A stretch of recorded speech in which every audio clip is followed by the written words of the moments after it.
दिन में तू ना हो वो दिन ही नहीं, जिस जीवन में तू ना वो जीवन नहीं। यिर्मयाह 32 अध्याय का 17 वचन।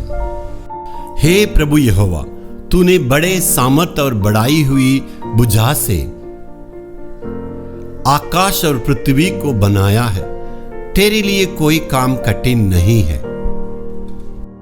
इन वचनों में देखिए परमेश्वर यहोवा की सामर्थ्य के बारे में, उनका हाथ के द्वारा वो क्या कर सकते हैं उसके बारे में वर्णन किया गया। मेरे प्यार, इस पूरे दुनिया और भूमंडल को आपने देखा है। आकाश, पृथ्वी, तारामंडल और पौधे, फलदायक वृक्ष, ये सारी बातों को देख सकते हैं। परमेश्वर अपने मुंह के वचनों से सृष्टि की, अपने हाथ से उसको प्रभु ने बनाया। यानी प्रभु का हाथ सृष्टि कर सकता है और सृष्टि करने का सामर्थ्य रखता है। इसलिए हमें परमेश्वर की चरणों के पास आके और उनसे अद्भुत कामों को प्राप्त करने के लिए आवश्यकता है। आप दुनिया में ध्यान देंगे तो मनुष्य के कामों पर आप ध्यान दीजिएगा। मनुष्य अपने हाथ से क्या नहीं कर सकता, सारे काम को कर सकता है। यहां तक ऐसे यंत्र आ गए हैं, ऐसे मशीनें आ गए हैं। इलेक्ट्रॉनिक वर्ल्ड्स में देखिए कितनी उपकरण आ गए हैं और कितने साधनों बढ़ चुके हैं। ऐसे काम करते हैं मानो 1 मिनट में हो जाते।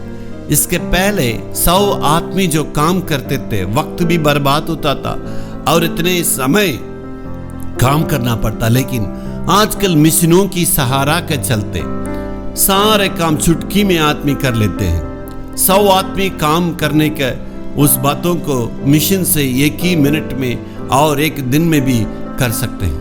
मनुष्य की तकनीक बढ़ गई है, मनुष्य की ज्ञान बढ़ गई है, इसलिए अपने काम करने में मशीन में और उसको लगाया। लेकिन मेरे प्यारों, प्रभु के लिए कोई मशीन की आवश्यकता नहीं है। किसी साधन की सहारा लेके प्रभु अद्भुत काम करने के लिए आवश्यकता नहीं है। आप वो समझते हैं हमेशा ये मेरे लिए कठिन है, ये बीमारी ठीक नहीं होगा, ये अस्पताल में जाना होगा, डॉक्टरों ने कह दिए हैं ये यहाँ पर संभव नहीं है, इलाज यहाँ पर नहीं हो पाएगा, दवाई के द्वारा ये चंगा नहीं होगा, इतना बीमारी बढ़ चुका है। लेकिन आज मैं आपके लिए कहने के लिए चाहते हैं, प्रभु का हाथ का इतना सामर्थ्य, परमेश्वर आपके जीवन में अद्भुत और चमत्कार को कर सकते हैं। मेरे प्यारों, परमेश्वर हमेशा आपका जीवन में अद्भुत और चमत्कार करना चाहते हैं। Hallelujah, hallelujah.